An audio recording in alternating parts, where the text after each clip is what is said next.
So that'll get us a lot further on our distances. Exactly. Very exactly. good. So what within the trail system now, we've had the privilege on going in the northern lower. We've had an opportunity to go across the UP as we referenced before. How are the trails maintained?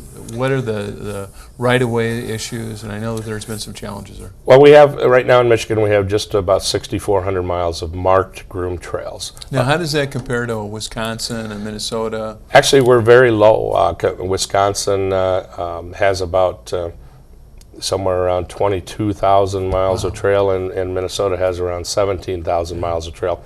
But they also count every one of their roadside ditches, and we don't. Yeah, when we say marked groomed trail, we want it to be a quality experience, not riding in a roadside ditch in front of everybody's house. So the 6,400 miles that we put in, and when I say we, it's the snowmobile clubs out there.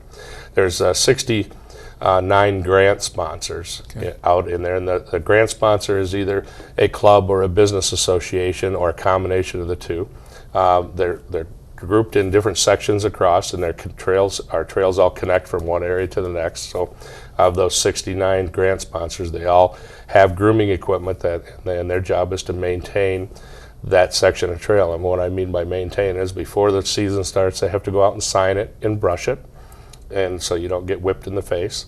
And the signs, the confidence markers, stop ahead signs are all in proper place. Once the season starts, they actually go out and groom this with a large tractor or cat-like unit that would be on a ski hill. They pull a drag behind it, so they take all the moguls out, mix them all up, pack them all back down, and make a nice smooth trail. And that's what a groomer does, and they're charged with doing that. And they get paid to do that out of a grant. The money from that grant comes from our snowmobile registrations and our trail permits. So there's no taxpayer dollars goes into this. Some areas do supplement with some Visitors and Convention Bureau money. They may groom a little bit more or have some, I don't want to call them private trails. They're open to the public, but they're not part of the state trail system that may get you into the hotels, motels, and gas stations. Okay, so going to the starting out there, you sort of talked a lot about sort of the structural issues.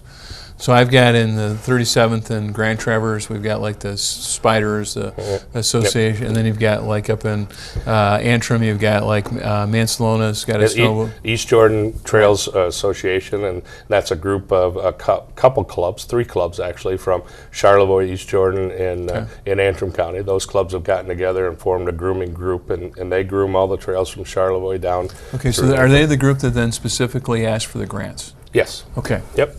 So they apply to the DNR through. Now, is there a governance board on the DNR, or do you just go to the Natural Resources Commission? How does that work? Actually, there's a rec trails group within the DNR, and they put out a grant spec every June, and any nonprofit organization can apply for grants. But it's again looked at through the department and through the Snowmobile Advisory Committee. Looks at those and makes sure that that there's viable trails and you have all the right equipment.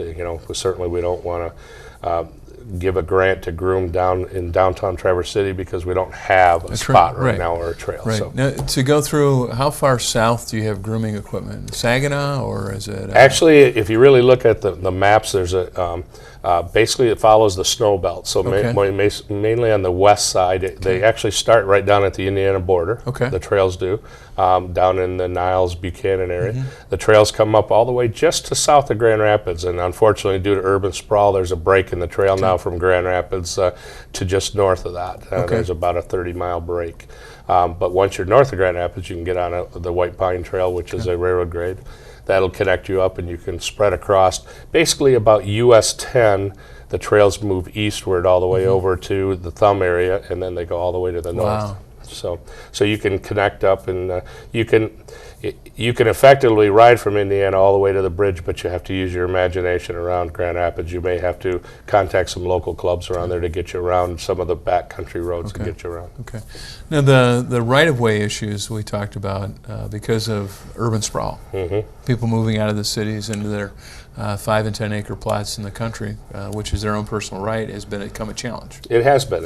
Like I told you earlier, out of our 6,400 miles of trail, 50% are on private property. So these clubs and groups go around and they basically get permission from the farmers to put a trail through their back lots, through the side yards, whatever it takes to make that conductivity of that trail system.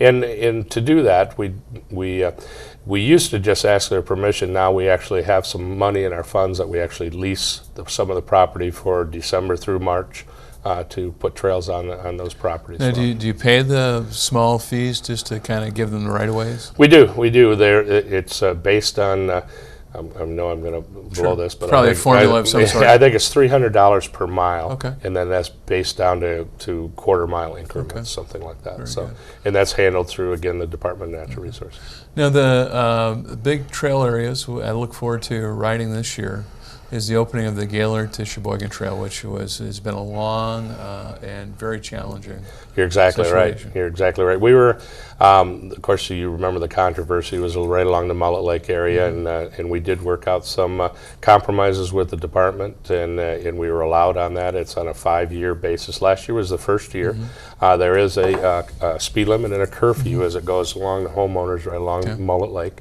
But the trail basically, the continuous trail from Gaylord to Sheboygan and up to Mackinac, that is intact, right. And it's just went over a big facelift over the summertime through some enhancement grants. They actually resurfaced the whole trail with a limestone. They put all new signs up on the trails, and they did to try to keep any motorized recreation other than snowmobiles off it in the summertime. They did put some large boulders near the trail, which we got to make sure that we watch out for. And they actually embedded 6-inch pipes in the trail that are removed come December mm-hmm. 1, so snowmobilers can go through there. So talk to me about what is that going to mean for economic development in the upper part of the lake? Oh, it's just going to be a boon for that whole area, because before the trails all stopped at the Gaylord area, and then you had to go make your way around over through Harbor Springs, or you had to try to figure your way out over toward the Pigeon and then up that way. So this is going to give everybody a direct route. So all those little towns that are along the railroad grade, obviously, Wolverine, Indian River, exactly, Sheboygan. they're going to benefit from gas and from food and from lodging and things like that right up through Sheboygan. And it's kind of nice. You pull into the Sheboygan area and there's a big sign welcoming snowmobilers there. That's the kind of economic benefit. And they've gone out of their way to make sure that we can get into the town of Sheboygan to their restaurants and their gas stations. And it's just going to be a great economic boom. What do you sense that a typical snowmobiler pays and spends on a day that he's out traveling in rural Michigan? Well, the International Manufacturers Association has basically just done some surveys and whatnot, and we always figured it was right around $100 a day that the average snowmobiler spent on his excursions, and they just actually went up to $150 a day. Wow. And that would be gas, food, lodging. But that $150 a day is a little different than the economic benefit to a ski hill, where that money all stays in one area. Mm-hmm. Snowmobilers kind of have a tendency, they usually average about 100 miles a day, so they spread that $150 over that 100 miles.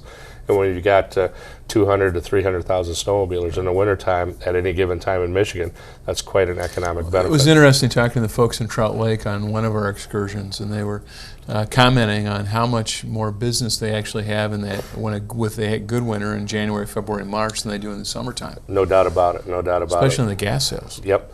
Snowmobiling is an economic boon to the state in the wintertime. We figure it's just over about $1 billion Wow. a year in economic Wow. investment into the state, and it's free. It doesn't cost you, the taxpayer, any dollars. It's the snowmobilers putting in trails for themselves, snowmobilers paying for it all, mm-hmm. and then the great benefit is that we leave a lot of economic activities. That's great. Now, there's a lot of issues that we always talk about when we're on our pre-briefings for our trip, and you always are very good at sort of reminding us. And talk to us a little bit about your alcohol policy, which I think is very, very good.